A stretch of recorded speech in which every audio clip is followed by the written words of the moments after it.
platform. I only have one or two issues to make. And at this particular moment, everybody is saying Ruto must go. So we don't know where Ruto is going. So I want to tell you here that we need to have what we call a plan, a robust plan, so that when you come here, you tell us where you want this to go, man to go. And coming here and telling us you want Ruto to go and you don't have a plan. Somebody talking about Matiang'i here. Matiang'i is in the US. Do you know where America is from here? You take a flight from JKIA to USA, non-stop flight. It is 15 hours. Hiyo ni kama pilot amekunywa kitu anaendesha ndege ni kama haoni mahali anaenda. But we are suffering. And you are advocating for somebody who is in the US. First class country. First class country. And you want to come here and tell us that you should come here and rule us.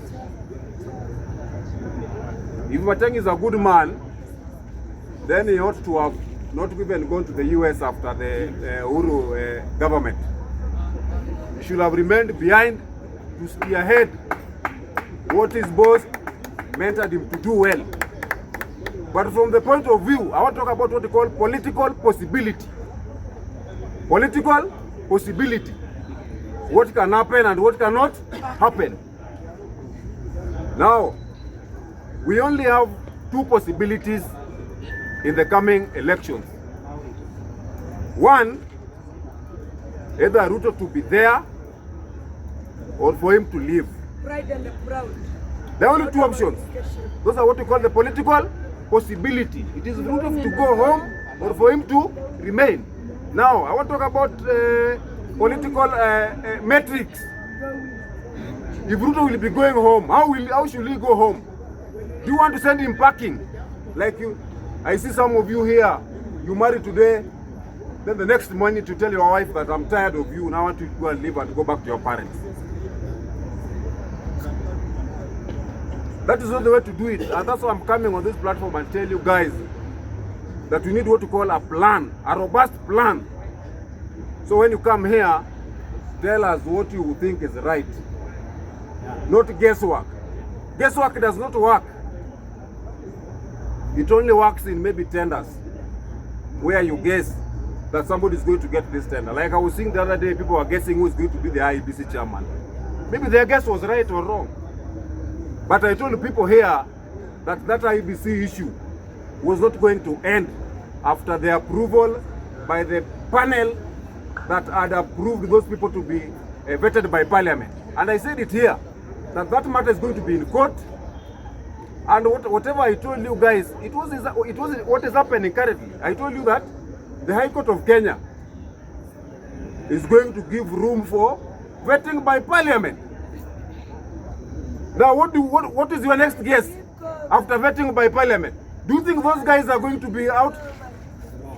Do you think they're going to be out? No. And if they're going to be out, how? Do you read the Constitution? If the parliament has been allowed to do the vetting, then which means are you going to use to bring these guys out? And that is the same mistake our leaders make every day.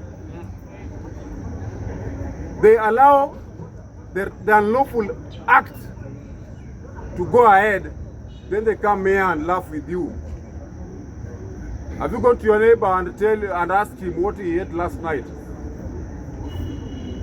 And you hear your neighbor tells you that mimi nilikuwa naota ile moto yenye jiko yako ilikuwa inawaka hapo kwa nyumba.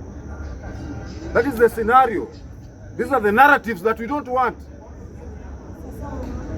No, me what I want to tell the Gen Z, you need to have a robust plan. A robust plan. You cannot send your wife packing and you are storing in the bedroom. How? At you know, I want you to go back to your parents. I'm tired of you. And the Gen Zs demonstrated in last year because of the finance bill. Now we have another finance bill coming. I'm even worried the government is making up a budget, and Raila was in Kisumu donating land for the government. The government is even broke. They can't even buy a piece of land to construct the affordable housing. Now what is next after this budget? We are going to be in limbo. We are going to be what we call economic limbo. Unless you are not sure of what you are talking about. But if you know what you are talking about, then you must be very correct, upright. And these are the small mistakes we do every day, now and then, and move forward. And I want to guide you people that take your own time and understand what is happening within your environment. So if you want Ruto to go parking, sit down, have a robust plan, then you let him go home. But if you want to send him home in a haywire situation, you don't know how to do it. And if I'll tell you this, if you see a rat playing down somewhere, a river, know that there's a hole nearby. If you see Ruto dancing with Raila in Kisumu, in Homa Bay, they are dancing in the treasury. And I'm not against the developments being taken to Nyanza. It's our right. Because we all share these resources equally. But I want to ask you, have you ever gone to Turkana? Have you ever gone to Mandera? Have you been to Tana River? Have you been to Isiolo? And that is why we need to give credit where it is being given credit. The Nyanza people have been in darkness because when Kenya gained independence in 1963, sorry, we thought that we are now free. But we are very far from being free. And some of us are only free when they die. So are we going to wait until we die? Is when we are going to be free? No.